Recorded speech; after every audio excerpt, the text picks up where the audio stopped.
Ladies and gentlemen, thank you for joining us and welcome to Jamf's second quarter earnings call. After today's prepared remarks, we will host a question and answer session. If you would like to ask a question, please raise your hand. If you have dialed in to today's call, please press *9 to raise your hand and *6 to unmute. I will now hand the conference over to Jennifer Gaumond, Vice President, Investor Relations. Please go ahead. Good afternoon, and thank you for joining today's call to discuss Jamf's second quarter 2025 financial results. Joining me on today's call are John Strosahl, CEO, and David Rudow, CFO. Before we begin, a reminder that shortly after the market closed today, we issued a press release announcing our second quarter financial results. We also published our Q2 investor and earnings presentations, along with an Excel file containing quarterly financial statements to assist with modeling. You may access this information on the Investor Relations section of jamf.com. Today's discussion includes forward-looking statements, which involve risks and uncertainties that could cause actual results and trends to differ materially from our forecast. For more details, please refer to the risk factors and other information discussed in our most recent SEC reports, including our most recent annual report on Form 10-K. Jamf assumes no obligation to update forward-looking statements, which speak only as of the date they are made. We will also reference some non-GAAP measures related to Jamf's performance. Reconciliations to the nearest comparable GAAP measures are available in our earnings release. To facilitate a full Q&A, please limit yourself to one initial question and one follow-up. Now I'll turn it over to John. Thanks, Jen. We saw very strong results in Q2 with year-over-year revenue growth of 15% and non-GAAP operating income margin of 19%, exceeding the high end of our outlook for both metrics. Total ARR grew 14% year-over-year to $710 million, driven by growth in security ARR from the addition of identity automation and the launch of our platform solutions. For the first time, we achieved over $700 million in total ARR, over $500 million of commercial ARR, and over $200 million of security ARR. Our platform strategy removes the barriers to Apple adoption by providing customers with our suite of security and management solutions in a single SKU. Each offering is tailored to specific buyer personas, leveraging Jamf's strong and long-tenured IT admin relationships. This enables Jamf to deliver across our four key growth vectors: security, mobile, international, and channel. First, Jamf for mobile. By investing in mobility, organizations can fundamentally change how they do business by enabling transformational workflows throughout their operations. Jamf has a proven track record of helping organizations who invest in a mobile-first strategy for both desktop and deskless users in multiple industries. By going beyond the mobility framework and providing comprehensive solutions and an extensive partner ecosystem, Jamf enables organizations to fully realize their digital transformation initiatives other vendors simply cannot provide. Mobile devices are at higher risk, with internal research data showing 1 in 10 users click on a malicious phishing link. With Jamf for mobile, we help IT and security teams confidently protect users, devices, data, and applications without impacting the end user experience. This helps risk intolerant teams feel comfortable with introducing mobile into more workflows. Jamf for mobile also makes it easy for mobility teams to plan, deploy, and scale mobile-first strategies and workflows. Layered capabilities provide controls for users, devices, and applications. With our vast partner ecosystem for vertical-specific use cases, organizations can implement a fully baked solution to make their digital transformation a reality.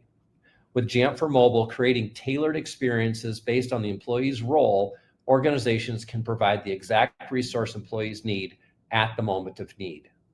For example, in retail, 40% of employees share or go without a mobile device.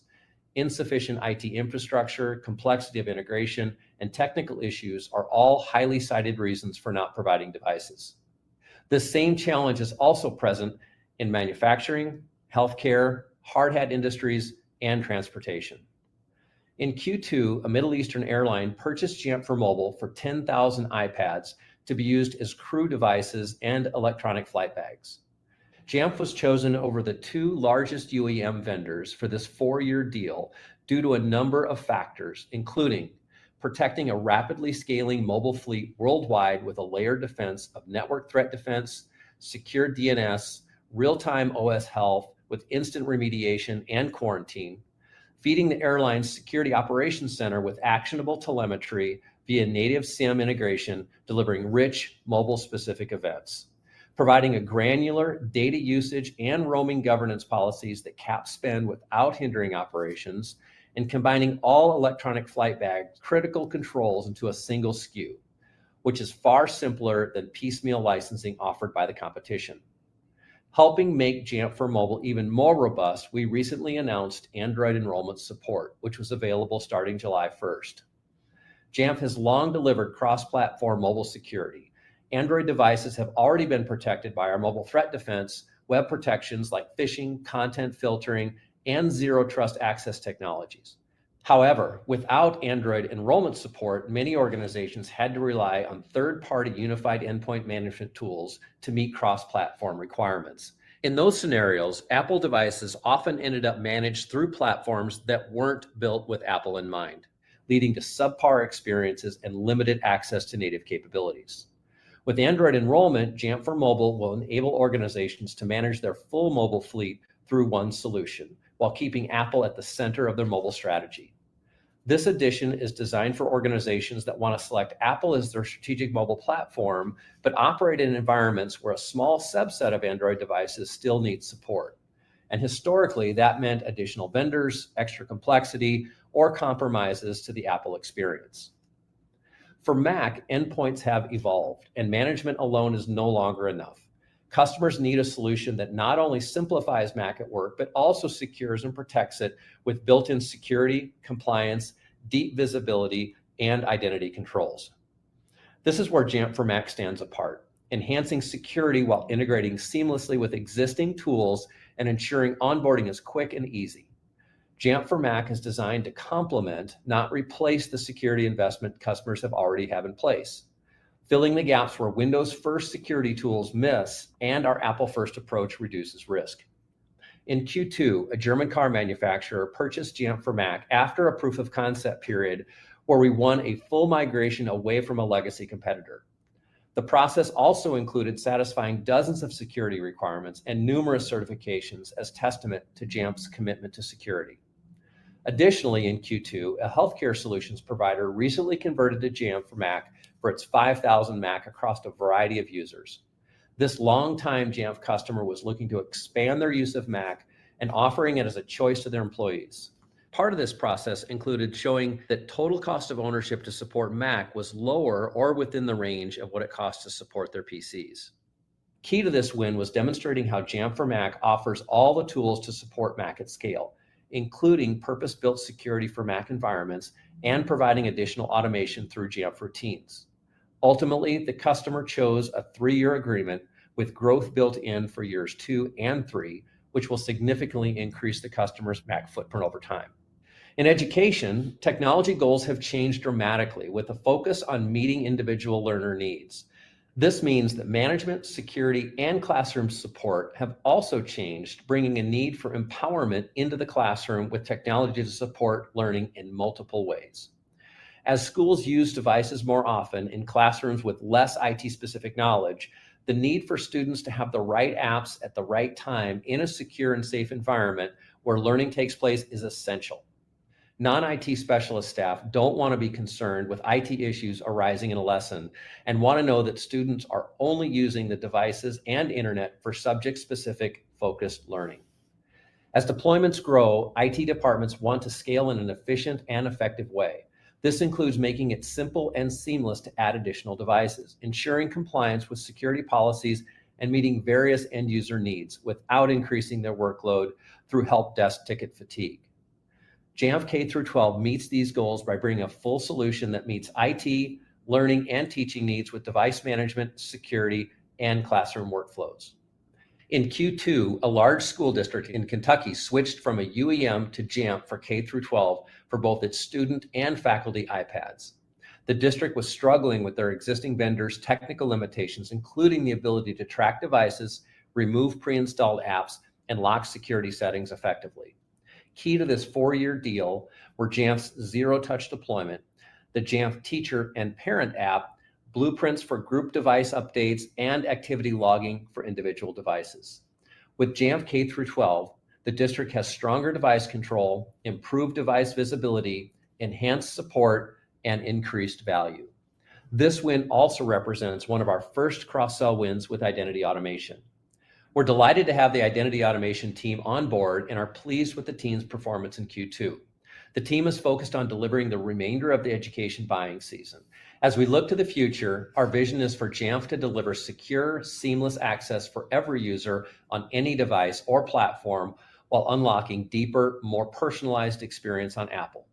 By extending the identity platform into the native Apple ecosystem, Jamf transforms authentication into a frictionless advantage.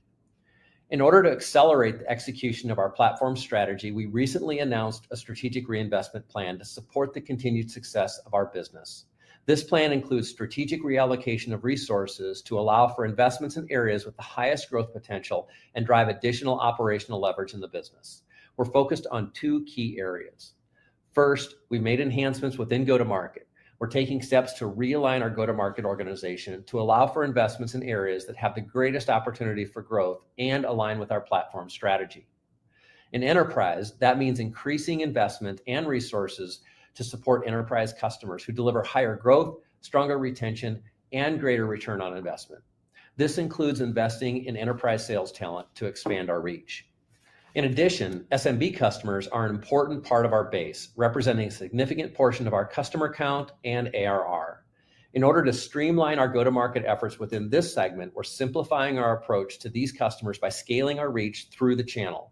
Additionally, we're developing a more automated customer solution and experience to deliver greater customer value and improve operational efficiency. The second area of focus is enhancing our artificial intelligence capabilities. We've experienced meaningful efficiencies over the last year from deploying AI within our operations, sales, product, and customer success groups. For example, we've embedded AI across our sales forecasting, customer success, and support functions, driving improved forecasting accuracy, earlier risk detection, and scalable, cost-efficient customer engagement. In our product organization, the team has deployed AI tools for maintenance code generation, bulk update processing, and model context protocol server projects. We will continue to accelerate delivery of AI and automation-driven solutions across the entire organization and have established a governance process around it. Our strategic reinvestment plan will help expand our capabilities by accelerating investments in AI to further enhance the customer experience. We believe these initiatives will help drive long-term growth, improve operational efficiency, and enhance shareholder value. Recent AI innovations, along with enhanced automation, compliance, and identity management capabilities, were showcased during our global customer event series, Jamf Nation Live, across 7 cities in Europe and the US. For AI, we featured new capabilities to enhance IT experiences, simplify operations, and improve efficiency. Jamf AI Assistant empowers IT administrators with intelligent, action-oriented capabilities designed to enhance productivity and support better decision-making. We introduced 2 new capabilities within AI Assistant, Search Skill and Explain Skill, now available in beta for testing. The Search Skill allows IT admins to perform quick, natural language inventory queries, making it faster and easier to identify devices that meet specific criteria, accelerating tasks like troubleshooting, compliance auditing, and fleet management. The Explain Skill simplifies the complexity of mobile device management by translating intricate configurations and policies into clear, easy-to-understand language, helping admins make informed decisions, streamline troubleshooting, and manage policies with greater confidence. The platform remains read-only with opt-in activation, ensuring customer controls and security compliance. The Jamf Nation Live series will continue in the upcoming months with events in Asia Pacific. And there's more to come during our Jamf Nation User Conference, October 7th through 9th in Denver. We hope you'll all join us for 3 days of the best of Apple management and security. Jen will be reaching out to all of you with invitations shortly. Now I'll turn it over to David to review our Q2 results and provide our Q3 and full year 2025 outlook. Thanks, John. As a reminder, all non-revenue metrics I'll be discussing will be on a non-GAAP basis. we achieved strong results in Q2, exceeding the high end of both our revenue and non-GAAP operating income outlook. Year-over-year total revenue growth was 15% to $176.5 million, exceeding the high end of our guidance range by $7 million. This performance was primarily due to the timing of certain revenues that were recognized in the second quarter and solid results from identity automation. As a reminder, we closed the acquisition on April 1st, so Q2 reflects a full quarter of identity automation results, which were better than expected. Total ARR grew 14% year-over-year to $710 million. Security bookings were strong, driving 40% year-over-year growth in security ARR to $203 million. This was driven by both the inclusion of identity automation into our results and the launch of our platform solutions. Additionally, net new commercial ARR saw year-over-year growth. After viewing the increasing level of local currency billings that are made possible due to our system update last year, we are moving to a quarterly FX adjustment to ARR from our previous annual timing. This change will allow for better comparability with our revenue, RPO, and operating income, and will also result in a more moderate quarterly impact than waiting until Q1 to post the annual adjustment. The adjustment in Q2 for the first half was a less than 1% impact to total ARR balance. Recurring revenue grew 16% and represented 98% of total revenues. We saw significant growth acceleration in RPO, with total RPO growing over 20% and long-term RPO growing nearly 40%. Excluding identity automation, we saw total RPO growth of nearly 15% and long-term growth of approximately 28%, showing the increasing level of commitment from customers as they continue to expand both the size and length of their Jamf contracts. Trailing 12-month net retention rate remained relatively flat to Q1 at 103%, and gross retention rates remained consistent with historical levels. Non-GAAP operating income was $33.5 million, or a 19% margin, a 360 basis point improvement over Q2 2024. Sales and marketing as a percent of total revenue improved approximately 300 basis points compared to the prior year period, and G&A improved approximately 150 basis points. We remain committed to improving efficiencies across our business.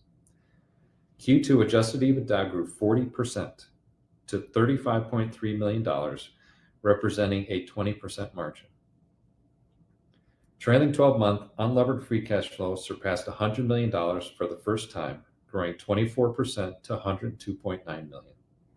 This represents a 15.4% margin compared to a 13.8% margin in the prior year. We made good progress on collections from billings that were delayed due to our comprehensive systems update last year, and still expect DSOs to return to normal levels over the next few quarters. From a cash perspective, we ended Q2 with $482 million, compared to $222 million at the end of Q1. This increase in cash was driven primarily by the $400 million term loan facility we entered into in May, partially offset by the $175 million payment associated with the close of the identity automation acquisition on April 1st. This term loan facility was entered into under the same terms as our revolving credit facility. We intend to use the proceeds to finance the $40 million deferred payment for the identity automation acquisition, to repurchase a portion of our convertible senior notes due 2026, and for general corporate purposes. Turning to our outlook for the third quarter and full year 2025, we remain committed to being a profitable growth company and will continue improving efficiencies and strategically investing for growth. This outlook reflects our belief in creating an achievable model and is reflective of the recently announced strategic reinvestment plan and the current market conditions. For the third quarter 2025, we expect total revenue of $176 to $178 million, representing year-over-year growth of 11% at the midpoint. Non-GAAP operating income of $41.5 to $42.5 million, representing a non-GAAP operating margin of 24% and growth of 52% at the midpoint. For the full year 2025, we're raising our outlook. We now expect total revenue of $701 to $704 million, representing year-over-year growth of 12% at the midpoint, and an increase of $9.5 million from our prior outlook. Non-GAAP operating income of $153.5 to $155.5 million, representing a non-GAAP operating margin of 22% at the midpoint, and approximately 600 basis point improvement over fiscal year 2024. This also reflects an $8.5 million increase from our prior outlook and year-over-year growth of 50%. Additionally, given our strong margin profile, we continue to expect to generate unlevered free cash flow growth of at least 75% for the year. In closing, we remain committed to growth while driving incremental operating margin improvement. Our objective is to exit fiscal 2026 at a Rule of 40 run rate, as defined as the sum of the year-over-year revenue growth plus adjusted EBITDA margin. I want to thank all our hardworking and dedicated employees for their continued excellent execution. Now we will take your questions. Operator? Thank you. We will now begin the question and answer session. If you'd like to ask a question, please raise your hand now. If you have dialed into today's call, please press *9 to raise your hand and *6 to unmute. Please stand by while we compile the Q&A roster. And your first question comes from the line of Raimo Lenschow with Barclays. Your line is open. Please go ahead. Perfect. Thank you. Can you hear me okay? Yes, we can. Perfect. Thank you. The quick question. So, the decision to support the broader ecosystem now is obviously very interesting. How quickly do you think that will drive results now that you do Android in terms of opening up like a new sales, new momentum around sales pitches, etc.? Yeah.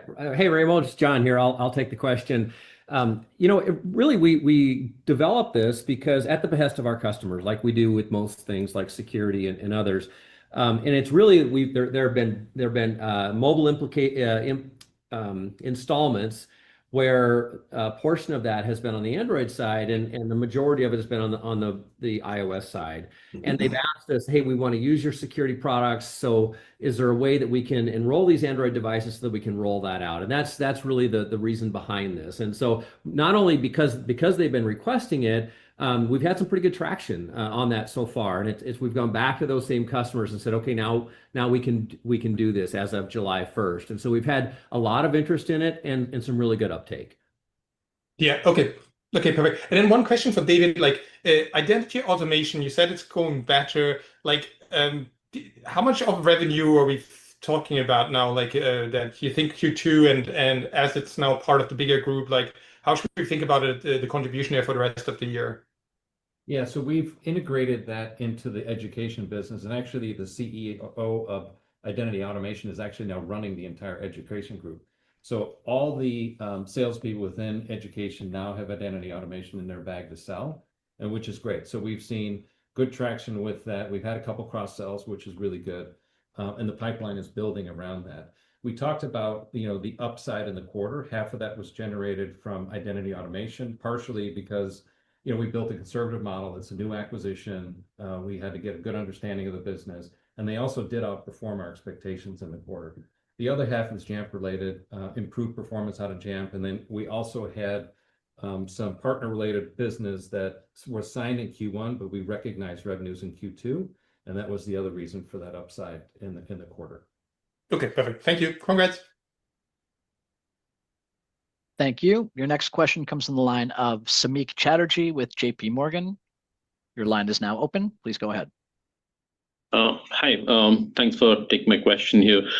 Maybe just starting with the strategic sort of action plan that you took relative to resource allocation. I know it's sort of moving resources around to better align for growth, but since you're sort of reiterating your plan to exit 2026 with the Rule of 40, just curious if sort of as you've taken a closer look at your cost profile, has your view changed in terms of how to meet the Rule of 40 by when you exit 2026, more in relation to sort of your 25% operating margin target that you have for that time period? And I have a follow-up. Thank you. Yeah, so our strategic reinvestment plan that we put in place was really around kind of moving around resources to further support areas of growth of the business. What we found through our new data that we can review and analyze from the system update is that I think there's ways that we can further improve efficiencies in the small business side. Still a very important channel for us. We're going to make investments in the channel. We will also invest in automation and AI, and then in turn, we will also expand our enterprise sales and support team as well. And the channel will see investments around the world too, because we've seen very good traction. We're still targeting a rule of 40 exiting 2026. There's no change there. There will be some cost savings, but really the efforts around this was to strategically realign the business to accelerate growth. Okay, got it.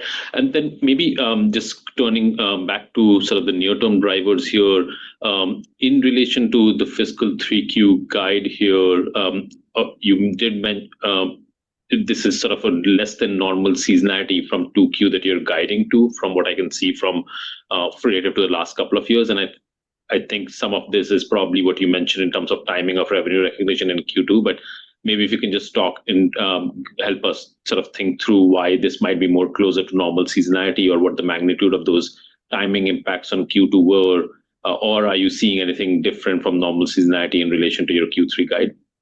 Yeah, no, I think if you remove those one-time revenue numbers from Q2, it would be more seasonal. It'd be kind of a more seasonal ramp into Q3. We have identity automation, it is a heavy season for them on education side in Q3. And so we expect to see a little bit better improvement there, identity automation. And then Q4 on identity automation, they will have a little bit lighter sequentially down revenue number for Q4 as well. Okay, got it. Great. Thank you. Thanks for taking my questions. Thank you. The next question comes from the line of Jake Roberge with William Blair. Your line is open. Please go ahead.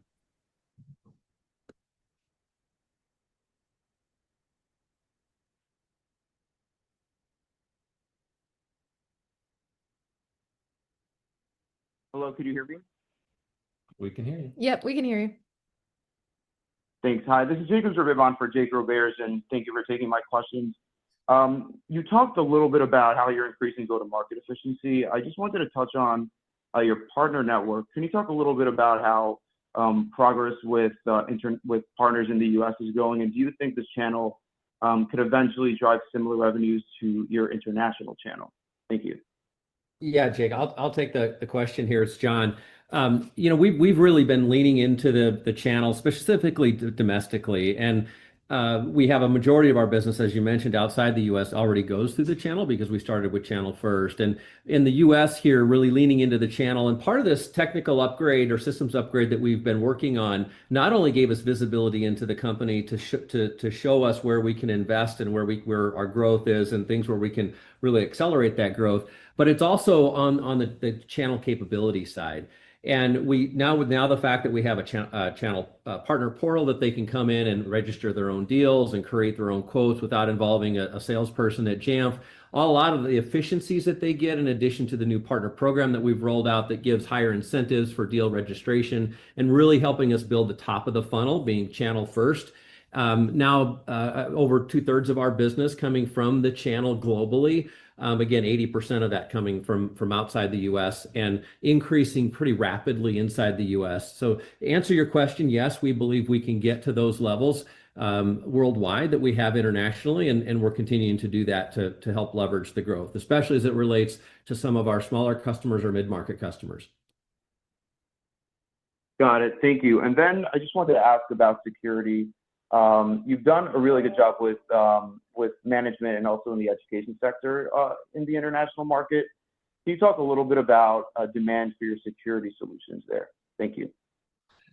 Yeah, I can take that question as well. This is John. And as I mentioned earlier in Raimo's question, again, this was something that we had done at the behest of our customers. And so we continue to see increased demand for our security products. You can't have a secure device without having management and security together on that.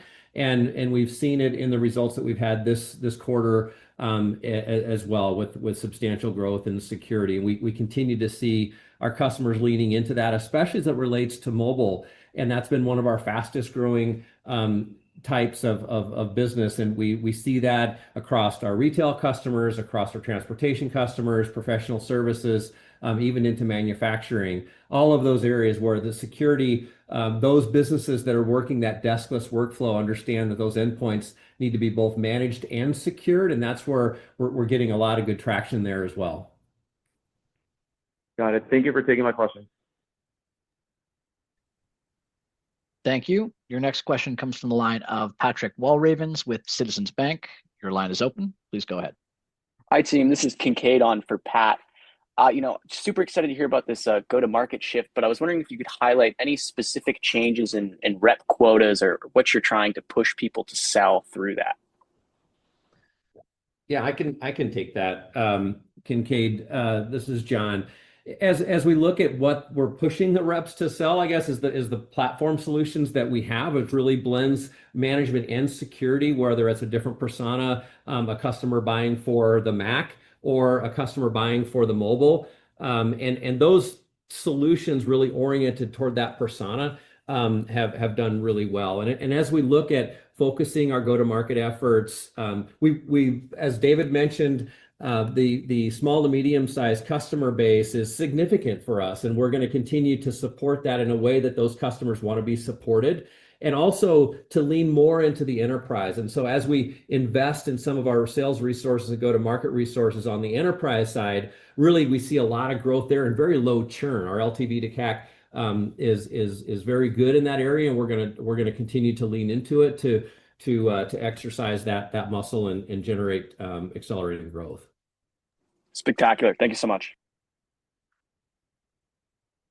Okay, there are no further questions at this time. I will turn the call back over to John Strosahl for closing remarks. Well, thank you everyone for your time today, and we hope to see some of you at the upcoming conferences and our annual user conference, JNUC, which is early October.